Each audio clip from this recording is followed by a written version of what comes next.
नर्मदा नदी उल्टा क्यों बहती है?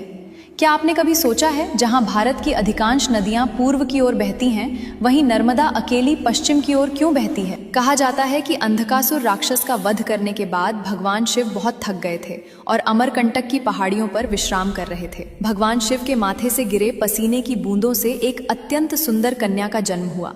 चूंकि उन्होंने शिव के मन को नर्म सुख प्रदान किया, इसलिए शिव ने उनका नाम नर्मदा रखा। शिव ने उन्हें आशीर्वाद दिया कि प्रलय के समय भी उनका अस्तित्व समाप्त नहीं होगा। नर्मदा का विवाह सोनभद्र के साथ तय हुआ था। दोनों के बीच प्रेम था, लेकिन विवाह से पहले नर्मदा के मन में अपने होने वाले पति को देखने की इच्छा हुई। नर्मदा ने अपनी प्रिय सखी और दासी जुहिला को अपना संदेश और उपहार लेकर सोनभद्र के पास भेजा। साथ ही उन्होंने जुहिला को अपने आभूषण भी पहना दिए ताकि वो राजकुमारी जैसी लगे। जब सोनभद्र ने जुहिला को सजे धजे रूप में देखा तो वे उसे ही नर्मदा समझ बैठे और उसके सौंदर्य पर मोहित हो गए। जुहिला के मन में भी पाप आ गया और उसने सोनभद्र को सच नहीं बताया। जब बहुत देर तक जुहिला वापस नहीं आई तो नर्मदा स्वयं सोनभद्र से मिलने चल पड़ी।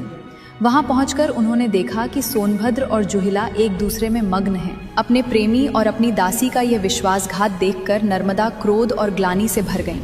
उन्होंने उसी क्षण निर्णय लिया कि वे अब कभी विवाह नहीं करेंगी और अकेली कुमारी ही रहेंगी।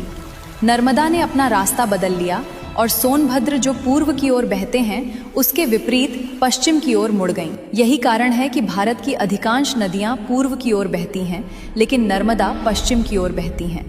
पौराणिक मान्यताओं में एक और चौंकाने वाली बात यह है कि गंगा में स्नान करने से जो पुण्य मिलता है वो नर्मदा के केवल दर्शन मात्र से मिल जाता है। कथाओं के अनुसार जब गंगा स्वयं पापियों के पाप धोकर काली हो जाती हैं तो वे एक काली गाय का रूप धरकर नर्मदा में स्नान करने आती हैं ताकि खुद को शुद्ध कर सकें। नर्मदा की कहानी एक ऐसी स्त्री की कहानी है जिसने धोखे के आगे झुकने के बजाय अपनी राह खुद चुनी।